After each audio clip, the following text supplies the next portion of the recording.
Have you ever wondered what it's like to actually hear energy?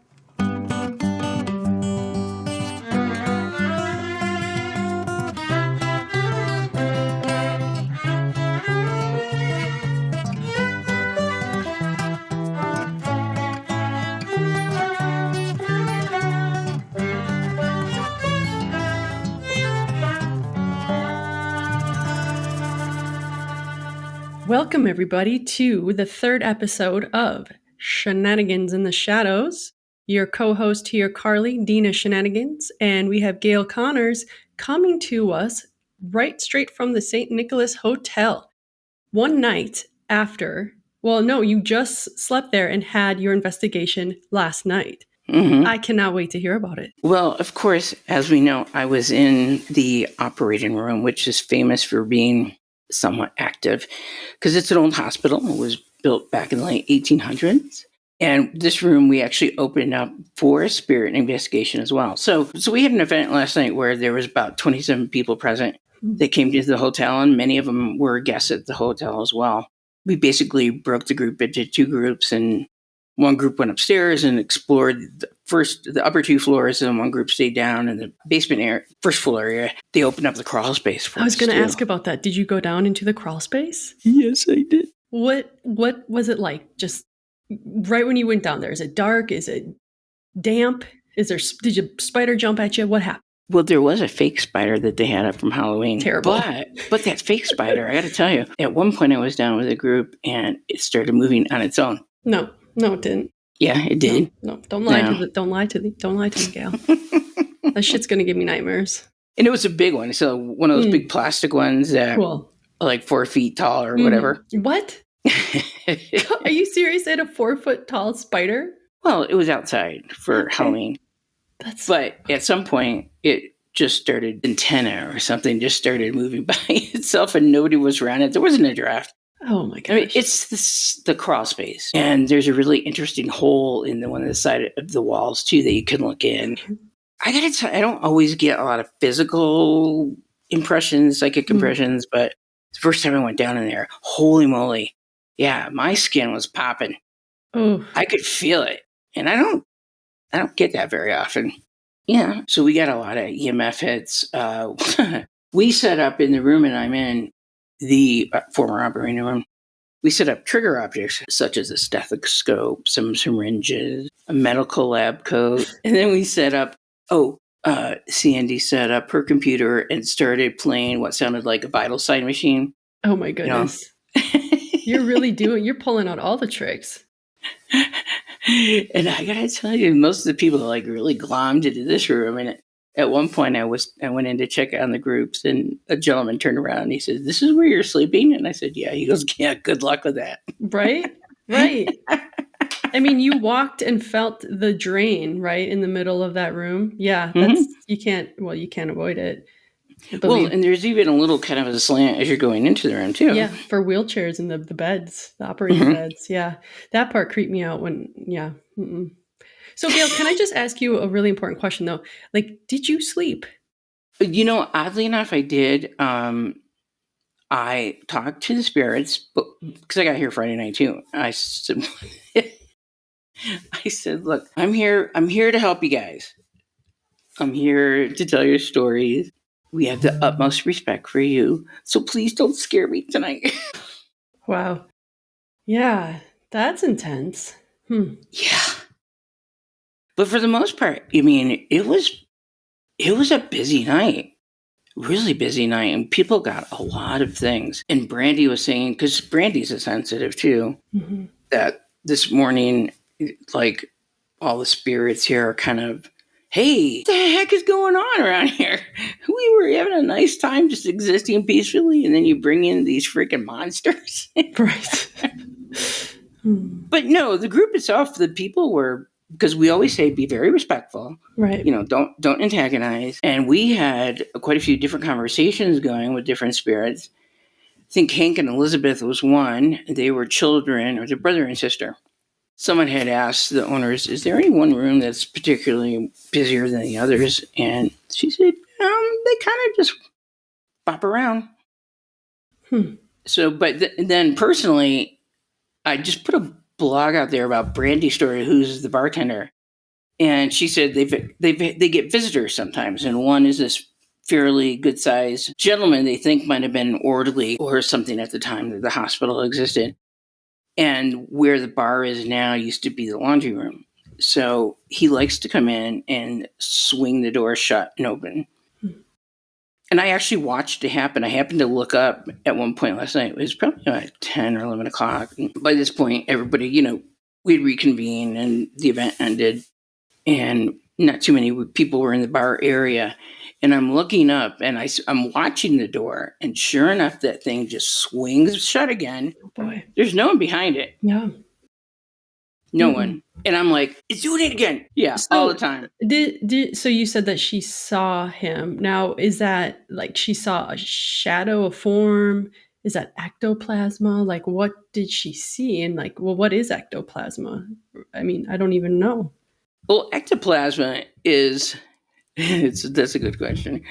Ectoplasma is what has been described as by spiritualists as sort of I almost want to say, kind of like an ick that humans give off, and spirits use it to use their energy to manifest. I think it's funny because you always have connotations with like Ghostbusters, the original movie. Slimer for sure comes slime. to mind. I mean, come on. You're being slimed. Yeah. So, but the idea of it is, yes, we emit something that works with spirit, they use it, and it's considered ectoplasm. I can't remember when the term was coined, but my hauntological studies, I haven't come across that yet. But Whoa. But in Ghostbusters, they kind of refer to it as being slimed. Actually, they're really probably not too far off from it. Right. So she saw an outline of this maybe orderly from the past. So she actually can see him. Yeah. Wow. She describes it as how she sees the spirits is. She said it's kind of like when you close your eyes and you have that after image right after you close your eyes. That's how she usually sees them, and she sees a lot of them. Plus, she has like some type of grandmotherly ancestor that always seems to stay within about 3 feet of her. Really? Kind of like a protector. She's always present. And someone talked to Brandon last night and said, "Hey, is that really true?" She said, "Well, you can just watch." So she walked out of the room, and sure enough, whatever it was this gentleman was seeing, I think he had like a thermal camera or something along those lines. And he was following her, and it left. And then she came back in, and it came back in, and he's like, wow. Wow. So they have quite a lot of activity here. Yeah. So what other tools did you use and where you got some evidence? And are you going to post any? Mm-hmm. Yeah. I mean, you're just wrapping up after this night, so you haven't done that yet, but you will. Yeah. You are a taskmaster. Me? I'm just so curious. I'm like, I want to see it. Oh, no, I know. One of the women there, Kristen, she's been on like 3 of the events, and she uses an SLS camera. A lot of people got things. There's one, I don't have the notes right in front of me. This woman took copious notes that were like 6 pages long, particularly in room 3 where nobody is in right now because they're actually renovating the floor in there. So not only could they go around the hotel and go into different areas like the crawl space and the attic, we had a couple of rooms open, including mine, where people could go in and really just focus and try to get something. And they did. So the gentleman who, when he came, I actually thought he was someone who was probably interested in the paranormal, like maybe he had done this before. But at the end of the night, when we kind of did a debrief and data dump, his wife was very much into it. And he said, I've always been skeptical. I go with these events to show support for my wife. He said, but after tonight, I'm not skeptical anymore. Wow. I know, that was priceless. Yeah. Because I don't tell people that you should believe this, but right. Come see for yourself. If you have a good time, that's great. Right. And they definitely did. And a lot of people did. So, and the question at the end of the night, which was really kind of cool, was people asked, when are you going to do the next one? Oh, great. Yeah. So I talked to the owners, and it looks like we are going to plan something again. We're just trying to figure out when. Fun. A panel of people to talk, maybe show haunted ghost movies. Yes, always. So, yeah, it went well. And I'm really pleased for the owners because they just knocked themselves out. And hearing the stories of how they even came to buying the hotel, the whole journey of them buying the hotel was very fascinating, filled with a lot of synchronicities. Yeah, let's invite them in. So they're very open to seeing what else we could do. And we've talked about doing something like a haunted evening, having this other friend of mine come in that's a chef and designing food around like what the late 1800s would be, early 1900s, and then having a ghost investigation. That would be immersive. I think that would be entertaining for a lot of people. Yep, absolutely. Don't think they necessarily have to wear, Victorian clothes, but you could. But you could, but you're not wear going that medical jacket and see what energy comes to you. I'm not wearing a bustle or Gil, please wear a bustle. No. I will pay you. No, I wouldn't do it. I'll tell you what, if I lived in the 1800s, which I'm pretty sure I did, I hope I was a man at the time, because being a woman at the time would not have been a lot of fun. I probably would have been burned at the stake for being a witch. I'm pretty sure. Yep. Well, you've been up with 27 guests, running an investigation in a very active hotel/historic hospital, and you were in a crawl space with a 4-foot fake spider with an antenna moving. That right there, and you slept in the operating room. So I hope you have scheduled a nap for today. I think when I get back, it's going to be nap time. Curl up with Remy and that's right. Doze a little bit. Mm-hmm. But I didn't have any problem sleeping, oddly enough. Maybe you're under a trance? I don't know. I pleaded with him. I was like, please, you did please, plead please. with them. They respected that. Maybe like, you know what? All your people like wore out the spirits. They were like, that's it. Like normally we start around, 11, start like getting active. They were done by like 5:30. Yeah. Yeah, I think you might have a point there, because there was another room that was, oh gosh, really active too. And they got a lot with the thermal camera in that room. EF masers going off in the middle of the bed. I'm waiting to see what some of the photos are like that we get back from folks. And of course, you get folks coming in with a lot of equipment, and they're like, can we bring our stuff? I'm like, sure. Oh, but you gotta share. So guests brought their own investigating gear. Mm-hmm. Oh, how cool is that? These are some diehards. Well, people are fascinated. And another woman asked us last night, like, how can I get involved? Wow. Yep. So I'm going to have to see about how expanding that community and what that looks like. If anybody has any ideas, Carly and I are very open to hearing about it, because this doesn't have to be centrally located in Colorado. Mm-hmm. We can go elsewhere, like Minnesota. Yes, please come to Minnesota, the caves. We have some restaurants. We have these old mill factories that are, just looking at them are creepy, I don't know if we could go in them because it's probably unsafe, but there's a lot. I would love for you to come to Minnesota. Yeah, well, I will. She said there's one ghost down there in particular that he's just really content. He just doesn't want to move. They all seem very content here. Yeah. The spirits. Well, that's unless good. you get them riled up, which we might have. Wow. Anyway, there was a lot of human energy as well. Exactly. So I wonder how that affects, how we say we feel whatever goosebumps or nauseous or whatever when we start to feel energy. I wonder what it feels like for the spirits to feel human energy, if they do, and what that feels like. They're probably ectoplasm. I know. Get it off me. Yeah. Start gagging. You go first. No, you go first. Play with the lights first. I don't want to get near them. That one has an EMF reader. I don't like them. They burn. So I told them about upcoming things, and again, they were wanting to know what was coming up. So one of the things we need to do is figure out when, where, and time. But I like the idea of combining the two together, right? Bringing some other people in, and having a great conversation about it all. So, but that might have to wait until the early part of next year. Right. Because you just never, in Cripple Creek, you just don't know with the weather, what's going to happen. Yeah, snowstorm could come in. Y'all be stuck in that hotel for a week. Mm-hmm. Be like The Shining. Shenanigans in The Shining. That would be a great pop. That would be a great episode. That. Yeah, Carly would be out there. She'd be running. You'd be out there running around with Oh, absolutely. Give me my snowshoes. Yeah. Connors, get over here. I could just see it now. Keep me with some hot tea. That's, yeah. Yeah, darling, I'm not going to hurt you. I'm just going to bash your brains in.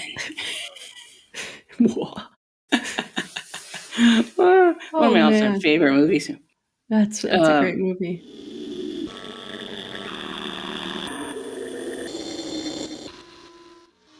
So one of the spirits of St. Nicholas, who certainly one of the owners has become very fond of, is a gentleman by the name of Roy, and I know I'm going to say it wrong, Bourgoin, Bourgin, Bourgeon. He was, as a young man, a young kid, was somewhat troubled, probably had some type of mental illness that, of course, they didn't know how to deal with at the time. But he was apparently a pyromaniac. He was young, I guess. He was playing around using blasting caps and basically blew his arms off. And his arms? Yeah. To a certain point, like mostly his hands, but part of them. Yeah. And was permanently disfigured in one eye. So he was at somewhere in a boys' center somewhere north of Denver. Actually, Kirsten, one of the owners, knows a lot about him, and she's become very endeared of him. So we talked about Roy a lot last night, and eventually he made his way back as an adult to Cripple Creek, and he worked as a janitor here at the hospital until his death. And he, with no arms. Really, I was just going to say, like, late 1800s or 1900s. 1900s. He actually passed in, I believe, 1958. Okay. And by that time, there was some discrepancy about him in terms of whether he was a safe person to be around or not. But in the end, I guess he became very endeared to the community, and he would often babysit for either children or older adults, in the Cripple Creek community. How he maintained being a janitor as long as he did is phenomenal to me. So there's actually a Ripley's, believe it or not, did a cartoon on him at one point. Yeah, I'll have to take a picture of it and show it in the show notes because, interesting. They were intrigued by his ability to do certain things without any hands. So yeah, and you have a picture of him on a blog post, right? Mm-hmm. Yes. Yeah, I did. Yep, you do have that. I think I was reading a bit about him. Mm-hmm. So Kirsten and the folks at the hotel. So he is buried. He's buried in Mount Pisgah Cemetery, which is just up the road here in Cripple Creek.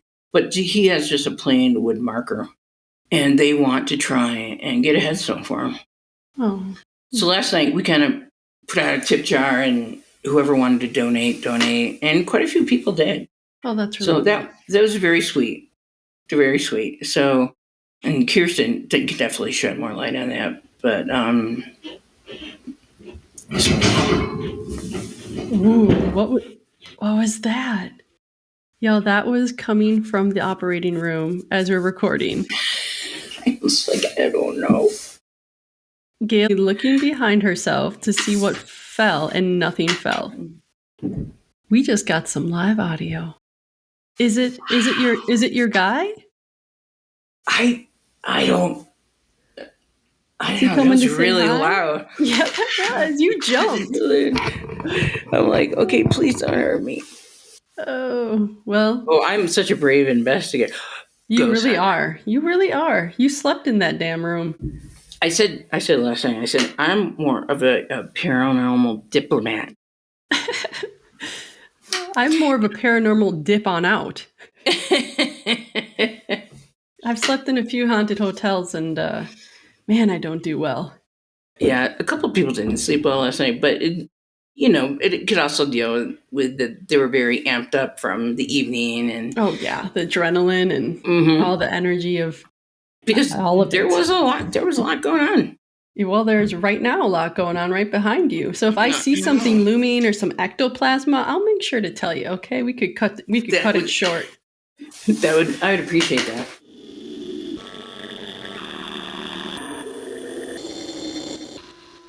Carly, I would like to introduce to you Kirsten Edmonds, who is one of the 3 owners of the Hotel St. Nicholas. I've heard a lot about you, and I've been to your hotel, I think, last year. Lovely.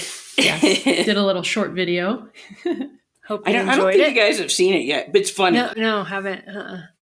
But Kirsten, so when I got here Friday, I found out a lot more information about the place than I knew before. And one of the things I asked was, how did you guys find this place? Like how did that happen? And there's really a lot of synchronistic things around that. Yeah, it's kind of random. I mean, I just like my parents used to come up to Cripple Creek when I was a small child, and it's always been, like come up here every now and then throughout my life. And then probably about 6 years ago, I bought a small piece of property over in Cripple Creek Mountain Estates, and just wanting to get out of town. I wanted to build something, and then I was like, oh, I'm too old to build something. And so I just started like exploring, and I kind of ventured over to Victor because I had never been to Victor. And I had found a property over there I wanted, but I had to sell my house down in Littleton, and that wasn't going so well. So I was looking at other properties, and I looked at a storefront with like an apartment above it.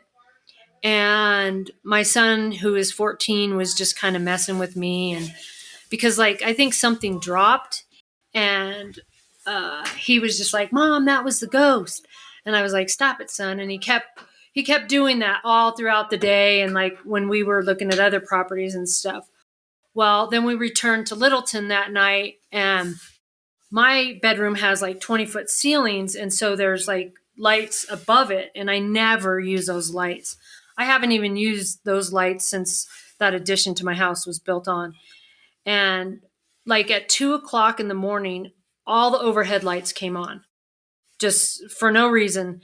And it scared the bejesus out of me. I was just like, I couldn't get out of bed. I was like, I got to go check on my son. And I was that scared I couldn't even get out of bed to go check on him.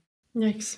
So I started scrolling on my phone. I sound like a horrible mom, but I started scrolling on my phone, and I had noticed that there was like Berkshire and Hathaway real estate signs in some of the buildings up there. And I thought, what, and I had looked on their website, and you have to create a whole, log in and everything. And I just never had time to do that. So at 2 a.m., I had time to do that. So I did it. Distraction from the spirits. Exactly. And so as soon as I did that, this property popped up, and I was like, oh, wow.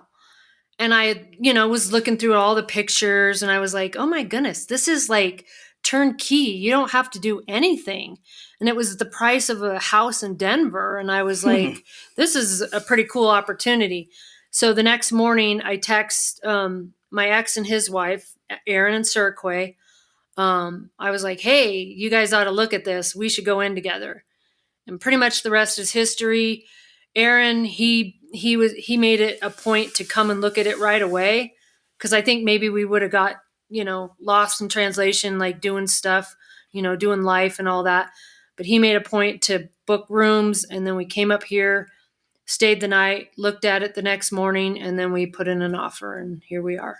Wow. And you had it in the intention of like running it as a business. You wanted to do that? Or was this something? Yeah. Okay. I mean, we were never we weren't looking. We were just honestly looking for houses. Right. But this kind of was like, wow, this is an opportunity. And so we just kind of dove in. And three of us have different backgrounds, so it's kind of creates a triangle that makes it work, Mm-hmm. So we bring different things to the table. So it's a lot of work, but it works well with us. So Right. yeah. And did you know that there was the energies and the rumors of it being haunted before you bought it? I mean, how could you not if it was Right. a hospital? It's like, You can just assume. yeah. I mean, I will say I was, like the first night when I stayed here with my son, I was a little nervous again. And that's when I put 11 cents on the, not the nightstand, but like a little secretariat Mhm. desk in there. And just as like an offering, just, I don't know what I was thinking, but I just did that and I slept fine. So, Well, hey, we'll have to tell her about what happened when you went up to see Ring. yeah. So, the other thing I was telling Carly about is about the tip jar last night. And Okay. by the way, I'm going to contribute to that too as well. But so one of the resident goes, I guess, is Roy, who I was. How do you pronounce his last name? But I think I was always saying Bequa, but I think it's Bequa. Bequin. Okay. Bequin. And he's kind of endeared himself to Kirsten. So what? First of all, have you felt his presence? It's like I don't know. His story just always, interests me, and I just feel like people have said they've seen a man with a hat and a dark suit and stuff like that, and I don't know if I think the first time I ever really felt something was when I went down in the crawl space and somebody had told me that that's when people were bad or unruly or, mental or whatever down there. And I just felt sorrow, and just reading more about his story, it was just so sad. And like, I think people have painted a picture of him being like just this horrible person. And he had a hard life and grew up and just unlucky at every inch. So I just kind of feel like that's just, I don't know. I feel just sorrow for him, and the whole like connection is like cause his story, like he came from Kansas and his parents, cause his mother died when he was 11. And so, I know how my son just adores me, and I'm like, that just probably was so tragic for him. And so I know that they had dropped him off at a boys' home in Golden, and come to find out that's where I had actually worked at that boys' home in my early 20s and stuff. And so I think there's like a whole, like, it's like, I don't know if he pushed us here, or like just circled us here or whatever, but there's just so many connections. And, ever since I left the 11 cents on the secretariat, I like find money all the time, change in random places and stuff. I'll go put 11 cents and, flowers on his grave. And next thing you know, I'll find, big amounts of money or something, it's just random. And the last one is my son. We went to buy like the Powerball tickets over at the market, which is right by Mount Pisgah. And he's like, Mom, you better go put 11 cents on Roy's grave. And so I was like, okay. So we did, and I got some scratch tickets, and I scratched them at 2 a.m. and I won. I never went on those things. Those stupid things. I was like, no, I don't want to buy these, but I won $550. So that will go towards his new headstone that we're trying to raise money for. That's beautiful. Yeah, it sounds like Roy sounds like safe with you and is a little bit of, that's well, I think he did get into some trouble, and I mean, I'm not saying he did it or he didn't do it, but I think back in those days, because I had worked in law enforcement, people get wrongfully accused of stuff. And I think after his accident, when he blew off his hands, he probably was, like shunned upon, and just like, since he was always getting into trouble and mischievous, that people just, they placed the blame on him and stuff. But he came back and he redeemed himself. And he was the janitor here at the St. Nicholas. And me having a cleaning business for like 40 years, everybody looks down upon the cleaning lady, So I feel like he doesn't get enough credit. So that's why we're Right. kind of wanting to do this headstone for him. Because Yeah, he is important to the community. I mean, he was the known as caretaker. Yeah.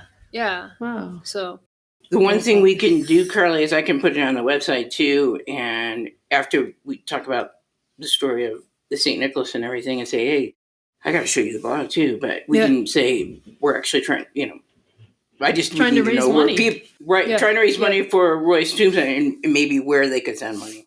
yeah, because I mean, like Pearl de Vere, she was the madam of the town, and that was not, she has a elaborate like little headstone and like fencing and stuff, and he just has this little wooden placard type thing. Whereabouts is it in the cemetery? So when you first drive in, you go up the hill and you make kind of your first little turn, and he's like right there. Oh, okay. Yeah. I'll have to check that out You'll have to drive by before and I see. go home. On my way Yeah. home. Go say hi to Roy, show some respects for him. Exactly. If I have Yeah. 11 cents, I'm going to leave it. Yeah. And like, where can people donate if they do want to, donate to the headstone fund for him? I don't know. We haven't really figured that out yet, because I've been like working with the city to see if it's okay, because they had to get with their attorney, and because I mean, he obviously doesn't have any living family left, and so I mean, I can see where they would have to check that stuff out, and if somebody would dispute that, or What if we put like from like in the shadows, after being here and whatnot and learning Roy's story, the hotel is trying to honor him with a headstone. What if we started like a GoFundMe page or something like that? We could probably do something like that, because I know just like the boys' home, when I talked to the guy, he had no idea who he was, but he's like, you should talk to the archives, because after 3 years, any records goes to the archives and stuff. But he was really interested in it, and that's like the whole state mental, Fort Logan, all the youth services and stuff like that. I'll follow up with you, Kirsten, because Yeah. I'm going to follow up with you guys anyway. Probably, I don't know if it'll be next week or when I get back from California. So we were going to this episode, we were going to talk about animal ghosts. We haven't even gotten to that yet. Right. Oh, really? Oh, Because I was sharing about all the activity going on since Friday. yeah. And there was so much. And then Brandy was telling us this morning, she asked my friend Ginny, because Ginny's room was right above the bar. She's like, did you hear anything around 12:30 or so? Like a woman scream, let me go. And Ginny didn't, but these other ladies came in that I think were across the floor from Ginny. And we asked them too. And they're like, yeah, we heard that. Oh, And I wow. was like, Brandy, you might want to come in here. Oh, geez. So, yeah, that was kind of wild. And just a little while ago, there was something going on in the corner over here. Oh that was yeah, like this we large caught it on. bang. We caught it on our film Oh, really? or whatever Mhm. audio. Yeah, it was a big. So I'm looking clank. behind me. I'm like, Yeah. just remember, we're doing this out of respect for you guys. Are you hearing that? Yeah. I guess yeah. We honor if you. Yeah, if you want to share an animal spirit story, or is there just another like entity or spirit story that you have, that one that really sticks out, or one besides Roy that visits you, or anything, any story that comes to mind at the top of your head? I wouldn't say any, like, I don't really have any animal ones, but I think, it's kind of like before my son, I had carried a daughter like full term, and she was stillborn. And so like this whole area, like if you go into like the depths of it, there's like so many children like have like died here. And so it's kind of like, and I always like run into people like that has happened to, like they've lost children or something like that. And so it's kind of like, that's like another like circular thing, like coming back to, it's almost like, cause like we'll go to the cemetery and there's like little graves of babies, so we'll leave flowers and stuff like that. But I just, it's like, there's just like back in those days, that stuff, it just was kind of like, it happened and nobody talked about it or anything like that. But I'm sorry about your daughter. Oh no, that's okay. Yeah. But yeah, it's just kind of like, I think another one of those things that draws me here. Yeah, Because it sounds I like can't remember the book, it was like I listened to the audiobook and it talked about like all the children that had died, like from disease, or they just didn't have the, the hospital things and stuff Right. like that. And so, yeah. Yeah, in the winters, I mean. Yeah. But it's good to hear, like, from in this hospital, like people that come here that they're like, yeah, I was born there. So it was like, oh, well, that's good, So, yeah. Oh, wow. Yeah. Well, thank you so much. Yeah, thanks so much. Thanks for being on. They worked their ass off yesterday again. I bet they did. 27 guests coming through, and yeah, that's pretty great. I heard you had a 4-foot spider in the crawl space. Like, I'd be out. I couldn't handle that. Yeah. Oh, well, that thing was outside, and yeah. But that's I was telling Carly that, like, the antenna or something started going wonky when we did were it? down there Okay. by itself. Yeah. I guess one more question if you have time. Because it's known for being haunted, I mean, that's why I showed up. Do you get a lot of guests that come in? They're like, can we do an investigation, or can we walk around? And are the people from all over the U.S., or what does that look like? Yeah, there's lots of people so we find that people that just like don't ask. And I mean, it's not like we, make them ask or whatever, but I find that if they don't ask, or they just are, like coming in to do that, it's like, I don't know if the entities or spirits or whatever, like, mess with them, because I feel like they don't like it. And so they will, like, keep their equipment. Because I find in room 11, especially, I always find all kinds of, like, ghost detecting equipment. Because the one time when I found one of those ghost detector things, it's like I had walked in the room, tripped, fell on the floor, and I was like, oh, well, while I'm down here, I might as well look under the bed, see if I had missed anything. And I found it. And like I said, I usually find money. And when I showed everybody, they're like, well, did you find any money? And I was like, no, not this time. And I came back up to look, and I don't, it's like there was money under the bed, like just change. But I'm like, why didn't I see that when I found the ghost thing? Or maybe I was just hyper focused on the ghost detector. But people have left like their cords and all kinds of stuff, GoPros and stuff like that. Yeah, the ghosts are like, you didn't ask. I'm taking your stuff. Yeah, and I'm so stowing it under the bed. Like, Yeah, wow. Yeah. So Carly lives in Minnesota, and actually she was living in Denver up until last December. But I'm anxious to bring her out for an event. By that time, it'll be, guess who's here? Yeah. Oh, that's cool. Guess who's back? Carly's back. Guess who's back? So the podcast itself is somewhat whimsical. It's not, we talk about serious stuff, but sort of in a lighthearted manner. But I'm sort of like Professor Connors, and I'll go into these, professorial talks, and then Carly's like Dean of Shenanigans, and and we're having fun. This is really only the third episode we've done. Yeah. Well, that's cool. And it's finding its own rhythm and its own form. Yeah. Well, people are interested in this stuff, and Yeah. I mean, I get people, they're like, oh, I don't believe in ghosts. And I was like, well, do you believe in God? Well, yeah, of course. It was like, well, he can't be the only spirit. So there you go. And they're like, such a good I never thought of point. that. Right. And then you say, come stay in the operating room, and then tell me let's have coffee the next morning. Yeah. I mean, yeah. So I actually did sleep last night. Oh, good. But I had a little conversation with him before I went to sleep. I'm like, look, I'm really tired. Yeah. I really am glad you guys were so active tonight. Yeah. But I really would like to sleep. I've been working my butt off, so I got to get some sleep. So please, I'm telling your story. We're being respectful. Please don't scare me. Yeah. But no, I slept great, actually. So now I get to go home and have a normal, regular life again. Boring. Yeah. Yeah. Until next time. Well, thanks for joining Shenanigans in the Shadows and cool. Well, thanks for having me, and it was a pleasure. Of course. Awesome. All right.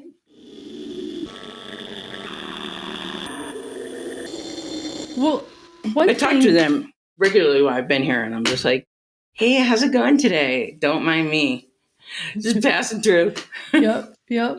Well, passing through, that leads me to a question. So a lot of stories go that this, place has, haunted by this, or there's an energy or a spirit that lives like in the hotel, or like the orderly you talked about that came to visit that Brandy is seen.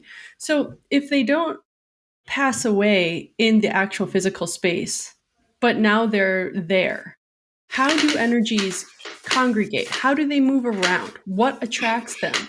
Do they have a little ghost GPS to get up the mountain? I mean, honestly. I'm starting to think maybe there's like a Facebook page for, yeah, like a meetup. Yeah, right. And so I'm just wondering, like, how do spirits and energies find the places that they go to? And if that is so, are they out on the streets then? Like, are they just traveling? Do they just boom? That what is that? What is it when they just teleport themselves, or Are there channels of the universe, like with quantum physics? Is there like a thin veil? They just like, I'm fascinated how spirits travel, how they know to go. I am there. Well, I would say that in the case of the gentleman who likes to swing the door at the hotel, Brandy believes, she describes him as a rather tall gentleman. She thinks he worked here at one time, whether as an, I don't know, intern or something. And his favorite place to go was in the area where the Boiler Room Tavern is now, which used to be the laundry room. That was his quiet space. So she said he's been around 3 months, but she clearly thinks he was somehow attached to the hotel at one time. Why they leave, you never see him, and then come back however many years later, I don't know. But if that is the case, why did you decide like 3 months ago, not that they live in our time frame, but like, hey, I think I really like that spot, and I kind of like hanging out there. I think I'll go back. Right. And then it gets totally disrupted by everybody in the Boiler Room Tavern. Right. But she says Bruce. She's like, and they've shown me different videos from their phones too, where they'll be in there and all of a sudden it just does it again. And she's like, yeah, that's the 4th time today. So, and the other one that she has seen is clairvoyantly is one named Natalie, who she describes as a very short woman who has short wavy brown hair, and she's dressed in white. She does think that she was a patient here one time, and she describes her as being stuck. So there's a bookcase right outside this room, by the way. That's where Natalie is. Right outside that door. Right outside your room. Yeah. And I guess Brandy's tried to talk to her and say, well, why are you stuck? She's just like, I'm stuck. She doesn't go anywhere. Interesting. And don't you want to take a vacation away from here? Yeah, right. Or like, do spirits have perspective? Like, does she think she's stuck and she's not? Like, she can move around? Exactly. Yeah. And like, I also wonder if energies have memory. So, or is it more very like a pull of intuition or a feeling, like being called to a certain space and you just go? Or is it like, oh, I remember that there were friends here, so I'm going to go back to the St. Nick's? It's just very interesting. Do they have spectral meetups? So it's like, yeah, right. Like, do they? I mean, in Ghostbusters, they did, so it must be real. Exactly. So I'm trying to envision some ghosts on vacation saying, we've been staying at this place in Connecticut for a while now. We should probably go check out some other places. Right. But how do they find out? Like, is there like a Rand McNally metaphor or triptych? Okay. Remember triptychs? Yeah. Or what's the Lonely Planet? So I don't know. It's like, because even in the house that I live in, it's not so much we have permanent residents as I think we have visitors that just pop in, period. Not malicious, not mean or anything, but definitely I think my dad's been there, my grandmother, my dogs, definitely. Especially because one time somebody ran into the grandfather clock and we still have no idea who it was. Like, ran into it, like the bell chimes were like, Wow. And I thought someone broke into the house. And I went out to look with my baseball bat. And there's no one. Not your ectoblaster. No, not the ectoblaster. Okay. Mm-mm. No.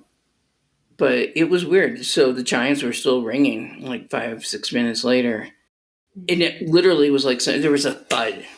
That's why I thought somebody was in the house. Because that required a physical... Like a collision. Yeah. To hit it. So that was probably one of the weirdest events at that house. So I wonder... But there's been others. Yeah. Is it more... I wonder if it's more about the energy and maybe the openness of the human that attracts the energy versus the actual physical space. Maybe it does have to do with feeling called towards a person who is in this world, but yet open a channel to the other realms. And maybe that's the GPS. Maybe we're calling them. Mm-hmm. I think that's a good point. I think we attract them. Yeah. Maybe not all the time. You know, they probably like, listen, TikTok, I got stuff to do. What do you want? Right. I mean, they're busy up doing what they're doing, traveling around and doing their meetups. Exactly. And, you know, after any vacation, you gotta rest a little bit. Yeah. But you have a trip coming up. Yeah. Speaking of vacation, so we're going to Puerto Rico. So I leave on the 25th. And of course, I had to look up the most haunted places in Puerto Rico. And so one of the places that I'm going to be touring is called the Del Morro, which was, I believe, built by the Spaniards. And it's this huge wall, huge facility. I think a lot of horrific things happen there. And there are tunnels and dungeons that you can tour underground, and I guess just miles of tunnels. And it was said, the locals say that they often see an apparition of a woman wearing a white dress and no face that floats among these hallways. So I'll see about that. That would creep me out. Yeah, and there's a couple other like tunnels that are supposedly haunted. So I don't know. I might go into the tunnel, but some of these, I think like one of them is like 2 miles long or something, and I am not going into a 2 mile long tunnel for the bats alone. But or you're gonna make Ruben what am go I gonna? first. Yeah, well, that's a given. That's a given. We all know this. So be on the lookout for another Shenanigans short in Del Morro, Puerto Rico. Yeah, I'm looking forward to that. Yeah, I can't wait. Me neither. I've never been to Puerto Rico, so and just even their perceptions of or how they view life after death, and some cultures are very revered about it, others not so much. But yeah, I'll be curious to see what the prevailing thought is behind that. Yeah, me too. I'm excited to talk to the locals and learn everything I can and just meet people. And I hear Puerto Ricans are very friendly and like to engage and talk. So I'm really looking forward to visiting, learning about culture and what happens. Yeah. So Carly is going to be our spot reporter in Puerto Rico here in another week or so. That's right. And we will get a blow-by-blow on that afterwards. We were going to do an episode on animal ghosts this weekend, but honestly, there was so much activity with the St. Nicholas that we're going to push the ghost story back an episode or two. Because, there's a lot there. In fact, when I posted the blog about lingering love, I got a very large response to that. Mm-hmm. It's a subject that, if you're any kind of animal lover, you understand it. You don't really have to describe it too much because it's poignant. It just hits home. Yeah, it hits home. And most of us have all been through that pain of losing an animal. But and we will discuss it. And one of the things about In the Shadows and doing the podcast is, to me, it's kind of building a community of people, who are curious, who want to listen in, and not so much aggravate or taunt spirits or anything like that. It's just to listen. I hope you guys are taking this all in, by the way. I can hear that. You can hear it? Oh, yeah. The spirits? Yeah. I was like, I hope you're hearing that. So that's going to be a really good discussion. And so you hear a lot about different haunted animals. It's usually like dogs and cats and whatnot. And there's the famous horse I told you about in Cripple Creek. Yep. And just the most amazing videos out there that you see that people catch spirit animals on like their doorbell rings. So that's going to be a fun discussion. Do people get haunted by, goldfish? Yeah. Thanks for joining us on another journey into the shadows, exploring the mysteries of the St. Nicholas Hotel. Whether you're fascinated by Roy, intrigued by Stinky, charmed by the playful Petey, or quietly curious about Natalie, every spirit has a story waiting to be told. Until we meet again, keep your mind open and your lanterns lit. And don't forget to follow us and subscribe to the podcast. And stay tuned for our next adventure, which will be me heading to Puerto Rico. This is Gail and Carly signing off from In the Shadows Paranormal, Shenanigans in the Shadows. Until next time, stay curious, stay playful, and always remember, energy is currency.